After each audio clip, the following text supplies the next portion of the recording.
I can't believe I've got to do this one.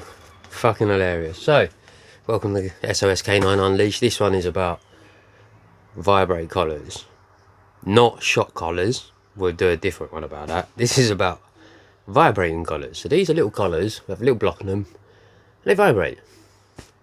Apparently that's adverse and cruel. And I had a debate with a trainer just recently about this. Fucking hilarious. She said they were cruel. Goes to show how little they know about anything really, because everything on Earth runs on vibration and frequency, right? And the reason that I get so in tune with dogs so fast is because I can tune into their vibration and frequency fast, which means I'm now on their level, which means they listen to me, right? Which is why I get called so many cool names and that, but I don't use any of them. But yeah, so vibrating collar, right? Everything vibrates. You can see he goes. Yeah, we used to have Nokia mobile phones. We'd have them in our pocket. They vibrate. Our phones now, they vibrate. Vibrate is not adverse. You sit on a bus, it vibrates. I sit on a motorbike, it vibrates. I'm not being rude, yeah, but if vibration was adverse and cruel, places like Ann Summers and Love Honey wouldn't be as popular as they are. Like I say, I'm not trying to be rude there, but you know, it's just talk out their fucking arse. At the end of the day, if you don't use treats, you're adverse. If you don't use a harness, you're adverse. They're the only two tools you can use. You can't even use a flat collar now, that's adverse. Fucking stupid. The vibration collar is great for off lead. Great for recall. It's basically like a little touch. You use your voice if your mark doesn't work properly, you've got something to back it up with, right? I've used a vibration collar twice now on deaf dogs. Deaf dogs that were absolutely impeccable off lead. They didn't go up to other dogs or people. However, dogs would try and bum rush them. We couldn't recall them. From a short distance, we could stamp the ground and create a vibration. The dog would look back. But from a greater distance, we couldn't, which is where we had the vibration collar. Little buzz on that, on a low vibe, low frequency. Dog could turn back, see what we wanted, we'd recall them back with our actions. We'd use hand signals and stuff, and sign language and whatnot, you know. But yeah, anyone that thinks these are cruel is a fucking moron. Because like I say, Ann Summers, Love Honey, they'd be out of business. It's just the whole thing's stupid. It's such a ridiculous argument. The shock collar, you might have grounds to talk on that, and we'll discuss that later. But even that's not what people think it is, because most people that have an opinion on it haven't ever held it. That's another thing that pisses me off, is most people don't use tools but have an opinion on it. I don't get how you can do that. If you've never fucking used it, what makes you qualified to talk on it? So, these are not cruel. These are great for off-lead, great for recall, great for deaf dogs. Can sometimes stop with stuff like barking, stuff like that. But again, what people do is the dog barks, they hit it.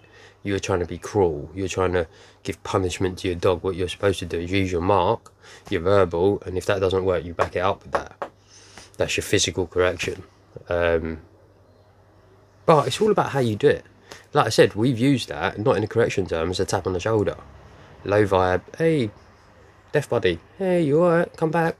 You know what I mean? That's all that was, and the dog loved it, and skipping back, and we got videos of it and all that, and it's been a game changer. So, are these cruel? Fuck no. Jesus fucking Christ. You know what I mean? The ones that shoot puff of compressed air, again, there could be an argument for that one, because it all depends on how you use it, because it could freak the dog out. But again, this is like the lowest of the lowest. You got the vibration, then you got the CO2 collar, then you got the E collar, and they're saying that this one's adverse down at the bottom. It's fucking stupid. Yeah, it's vibration, for fuck's sake, come on. But again, if you've never held one of these, go and get one. Ask someone if you know someone, or if you know me, ask me. I'll show you one. It's no different to your bloody mobile phone. And the highest level of it is no different if you're old enough like me to remember the Nokia 3310. The higher vibes are just like that Nokia 3310, which was quite a vibe. But again, it's a vibration. It's not negative. It's only negative if you back it up negatively. You know what I mean? It's just basically a tap on the shoulder, and then you, after that, you command again, you know. So yeah, it makes me laugh. People think that's adverse. Fuck me, what's the world coming to, eh? Yeah, don't believe all the bollocks you hear at the end of the day. A lot of people got to use common sense. Knowledge, that's what I say, is knowledge. Common sense, right? Because then you know what works with your dog, you know what works with other animals and whatnot. Final thought, do what's best for you, don't do what's best for others. If you're unsure, what I would say is do both.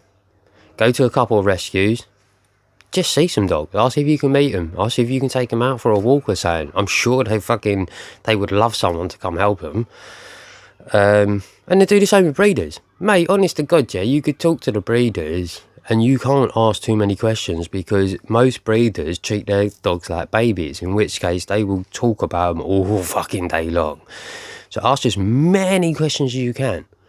As many as you can. Because the more knowledge you have, the better decision you can make. It's that simple. Okay, so that's my takeaway. Remember, be calm, cool and confident. I'll catch you all later.